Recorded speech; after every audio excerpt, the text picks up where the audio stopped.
C'est notre chroniqueuse, notre experte qu'on adore, notre experte immobilier.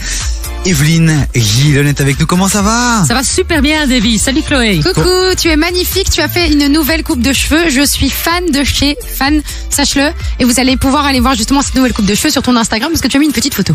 Ah ouais, on va parler immobilier ou on va parler coupe de cheveux dans cette émission? Bon, est-ce qu'on peut parler du fait que Evelyne soit magnifiquement belle? C'est vrai. Bah voilà. Et après on parle immobilier. Et en plus d'être belle, elle est surtout très compétente et excellente. Vous devez vraiment aller la suivre sur les réseaux sociaux. Vous tapez Evelyne Gillon sur Facebook, sur Instagram, sur TikTok. Elle est partout. She is everywhere. Là, c'est bon ou pas mon anglais? Incroyable. Là, tu vas pouvoir aller donner cours là. Bon, mais Evelyne, aujourd'hui, on va parler de quelque chose qui est très très important. Quand on a un coup de cœur pour un bien, il faut remettre une offre. Et là, parfois, on peut commettre des erreurs. Ouais, trop souvent d'ailleurs. Et donc, si ça commence mal, ça finit mal. D'où il faut absolument qu'on parle du début de l'achat. Et t'en as sélectionné 6 vraiment. Et la première, c'est qu'il faut faire attention puisqu'une offre, à partir du moment où elle est formulée, elle est engageante, quoi. Oui. Et ça, la plupart des gens ne s'en rendent pas compte. Oui, mais je l'ai fait, c'est juste une offre. Ah ben non, c'est pas juste une offre. Si le propriétaire la valide, la contresigne, la vente est faite. Tu sais plus te retirer. Ok, donc si je comprends bien, je vais voir un bien, j'ai un vrai coup de cœur, je suis vraiment chaud, je remplis un petit papier, c'est faire une offre, c'est ça? Donc je remplis un document dans lequel je dis que je suis prêt à acheter cette maison pour autant, je la signe. Ouais. Le propriétaire n'a pas encore signé à ce moment-là. C'est déjà une offre engageante puisque lui il suffit juste qu'il signe et voilà. C'est bon. C'est engageant. C'est pour ça qu'il faut mettre une date limite. Okay. Parce que, en général, on met 2-3 jours au maximum parce que si le lendemain tu vas avoir une autre maison qui te plaît, tu risques de faire plusieurs offres en même temps et ça c'est la catastrophe. Mais oui, c'est ça, parce que parfois finalement tu vas avoir beaucoup de maisons parce qu'il y a beaucoup de gens aussi, la concurrence elle est forte, donc tu vas faire 2-3 offres, donc tu peux te retrouver avec 3 maisons sur le dos. Ouais, mais admettons, moi j'ai été voir la première maison, je la kiffe et tout, génial, j'ai mis 3 jours pour la proposition d'une offre. Je vais à l'autre maison 2 jours après, je refais de nouveau 3 jours pour une offre de prix. Mais je préfère la deuxième. Mais c'est la première me dit ok. Ouais. Entre temps, je fais quoi? Tu sais pas te retirer. Une fois que tu fais l'offre, tu sais pas te retirer, faut le savoir. C'est hyper. En fait, tu sais quoi, c'est très compliqué dans le milieu de l'immobilier, je trouve, pour ça. Parce que parfois t'aimes plusieurs maisons. Et en même temps, tu sais qu'il y a plein de gens sur le dossier, surtout si tu sais, les prix sont quand même plus ou moins attractifs, qualité-prix, etc. Tu vois. Et donc au final, t'as envie de faire tout directement et t'es un peu bloqué, je trouve. Alors quels sont les bons réflexes que tu nous conseilles d'avoir par rapport à l'offre justement? Ok, t'as dit de mettre une date limite, mais quel est imaginons j'ai 1, 2 ou 3 coups de cœur. Comment je devrais procéder alors? Mais tu mets 2 jours parce que si tu mets aussi 12 heures, j'ai déjà vu des offres avec 12 heures, ça énerve les propriétaires. Donc c'est en général tu mets 40, tu mets 2 jours. Ouais, mais 2 jours, je risque de perdre la deuxième opportunité alors. Ouais, je sais, mais bon, il n'y a pas de solution alors. Non, parce que tu vois quand quelqu'un fait une offre ou même pour 24 heures, ça met trop de pression et ça fâche les propriétaires. Donc tu vas pas conclure si tu fais ça. Ok, une deuxième erreur, c'est de télécharger une offre sur internet parce que forcément on n'aime pas rédiger, on sait pas vraiment quels sont les termes qu'il faut noter. La flemme. Et donc on va sur Google, on met offre machin, on télécharge. Grosse erreur, Evelyne. Grosse erreur, madre mia, comment c'est possible? Italien, je te le dis, c'est compliqué. Pourquoi c'est une erreur? Parce que ces offres ne sont pas en accord avec la législation belge. La seule offre que tu dois signer, c'est celle de ton notaire. Ils ont des offres, des documents, des feuilles A4 qui sont prêtes, déjà rédigées où t'as plus qu'à remplir et qui te protègent. Et c'est seulement celle-là qui te protège à fond. Mais mon notaire, il va à chaque fois me demander de l'argent. Et si à chaque fois mes offres elles sont refusées, ça va me coûter cher cette histoire. Mais c'est un canevas. Oui, c'est un canevas et c'est gratuit. Ok, donc je peux appeler un notaire, dire voilà, j'ai donné un canevas pour remettre une offre et il doit me la remettre gratuitement. Oh, il le fait de toute façon. Il le fait de toute façon, ok. Mais par contre, moi j'ai quand même envie de dire un petit bémol parce que les agents immobiliers, pour moi qui ai acheté un appartement, quand j'y suis allée, l'agent immobilier on va en fait plein de formulaires différents à remplir directement sur place pour les offres de prix si on était intéressé par l'appartement.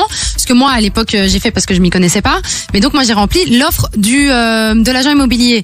En quoi c'est une mauvaise idée? Parce que l'agent immobilier, là je vais mettre tous mes confrères à dos, mais je dis vraiment la réalité, c'est que l'agent immobilier pour moi il y a conflit d'intérêts. Il est payé par le propriétaire, donc son offre à lui risque plus de défendre les intérêts du propriétaire, voire les siens à lui. Due aux clauses. Due aux clauses. C'est ça le conseil que tu donnes, c'est s'il y a une offre d'un agent, un document, bien regarder ce qu'il y a entre les lignes, etc., pour être sûr de. Oui, mais tu n'es pas juriste, tu ne verras pas. Ouais, par exemple, une clause type que l'on met pour protéger dans les offres notariales, il est indiqué que le bien ne doit pas être pris dans une zone inondable. Toi, tu n'y penses pas? Et voilà. Rien que ça, je peux t'en citer une dizaine comme ça. On continue à en parler avec Evelyne, les amis. Vous réagissez 0472 22 7000. Est-ce que vous êtes propriétaire? Est-ce que vous avez vécu des choses, justement, qui ont été un peu compliquées? Vous avez des conseils à partager à la communauté? 0472 22 7000. Mais là, on continue en musique. Ah, avec Maes, du coup, qui lui a sorti son dernier album Omerta vendredi passé, qui est une grosse tuerie. Donc, comment vous dire qu'on a hâte d'écouter la suite de cet album sur KF. Et là, on va s'écouter Fetty Wap. Jusqu'à 19h, c'est Écoute des vies sur KIF. Bon Evelyne, on parle de faire des erreurs à ne pas commettre quand on fait une offre pour acheter un bien immobilier. C'est bien plus intéressant que mes histoires avec ma sœur. Oui, clairement. On a déjà évoqué 2 erreurs. Je vous rappelle que cette chronique sera retrouvée sur devis.kif.be. Et là, on attaque une 3e erreur, ma Chloé. Ouais, la 3e erreur, du coup, c'est il faut bien préciser qui va acheter. Est-ce que c'est toi, est-ce que c'est ton partenaire, etc. Et apparemment, ce que tu disais, Evelyne, hors antenne, c'est qu'il fallait bien préciser le nombre de pourcentages que chacun aura dans le bien avant l'acte de vente. Oui, tout à fait. Et si tu ne le sais pas, tu mets une petite phrase magique qui dit que tu détermineras les pourcentages au plus tard du jour de l'acte. Autrement, tu ne sais plus changer. Mais ça, c'est fou. Tu sais que c'est quelque chose non plus que j'en avais aucune idée qu'il fallait préparer ça à l'avance. Et donc ça, tu le mets sur l'offre. Ouais, tu me rajoutes sur l'offre. Parce que ça, même dans les offres notariales, je les revois rarement. Et pourtant, c'est important par rapport au fisc. Et tu sais quoi, je sens que cette chronique, tu l'aimes beaucoup, ma Chloé. Mais moi, j'adore parce que déjà, ça me parle déjà de 1. Et au-delà de ça, quand tu as envie d'investir, et je pense que tout le monde a quand même cette envie d'investir dans la brique à un moment donné, parce que déjà, on nous dit tout le temps que c'est ça qu'il faut faire. Et je trouve ça ultra intéressant parce qu'on nous dit pas ce genre de choses, on n'est pas du tout tenu au courant. Et Evelyne nous aide à y voir plus clair. Et ça, c'est bien. C'est pour ça qu'il faut écouter la chronique, qu'il faut la suivre sur ses propres réseaux sociaux et surtout qu'il faut écouter aussi le rendez-vous des proprios, qui est un podcast dans lequel Evelyne brille évidemment. Et c'est à retrouver sur YouTube. Bon, Evelyne, on continue puisqu'il y a encore 3 erreurs à ne surtout pas commettre, ma Chloé. Alors la 4e dont tu voulais parler, c'était justement ne pas mettre de conditions suspensives d'octroi de crédit. Ça, moi, c'est une erreur, Dieu merci, que je n'ai pas faite parce que t'es pas toujours sûr que la banque va accepter ton crédit. Donc qu'est-ce qu'il faut faire à ce moment-là? Mais il faut simplement mettre une condition suspensive pour dire que c'est sous réserve d'acceptation de la banque.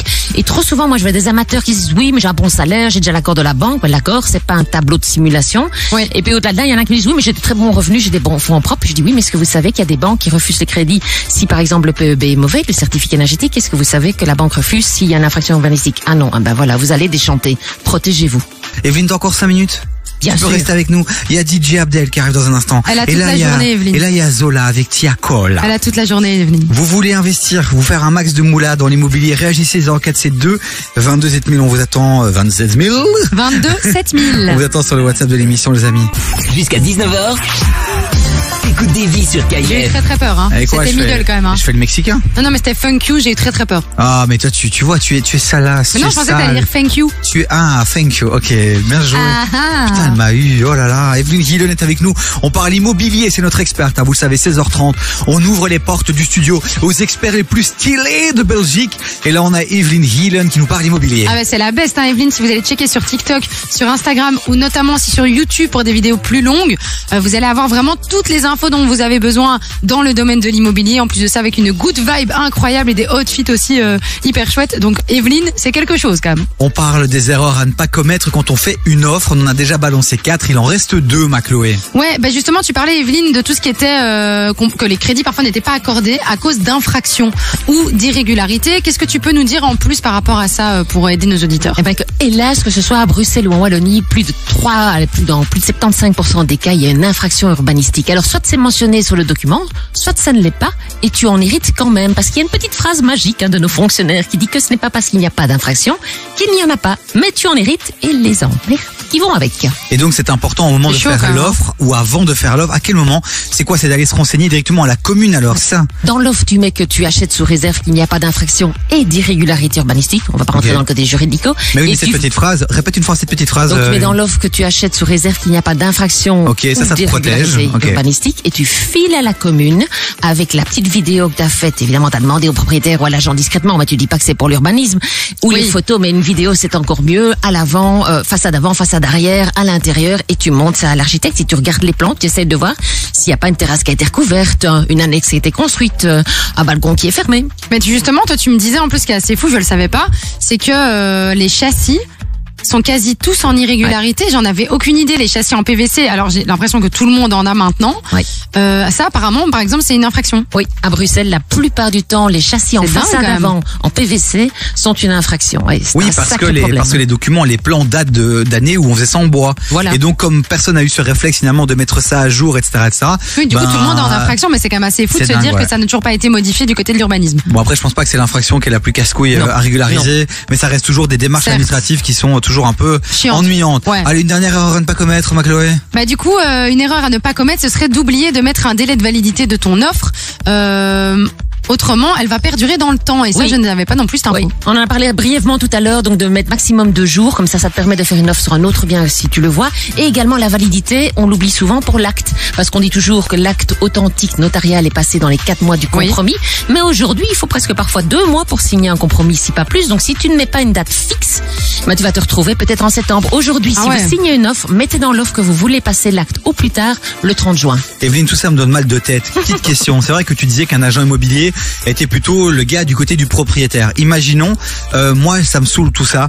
Est-ce que je peux moi aussi faire appel finalement à un agent immobilier, non pas pour qu'il me vende un de ses biens, mais pour qu'il m'accompagne dans la vente, dans l'achat d'un bien, pour qu'il puisse finalement jouer le contrepoids face à l'agent qui bosse pour le propriétaire. Est-ce que c'est une démarche Ouais. qu'on peut entreprendre? Moi, c'est la démarche que je conseille. Par contre, il faut quand même un budget de 300 000.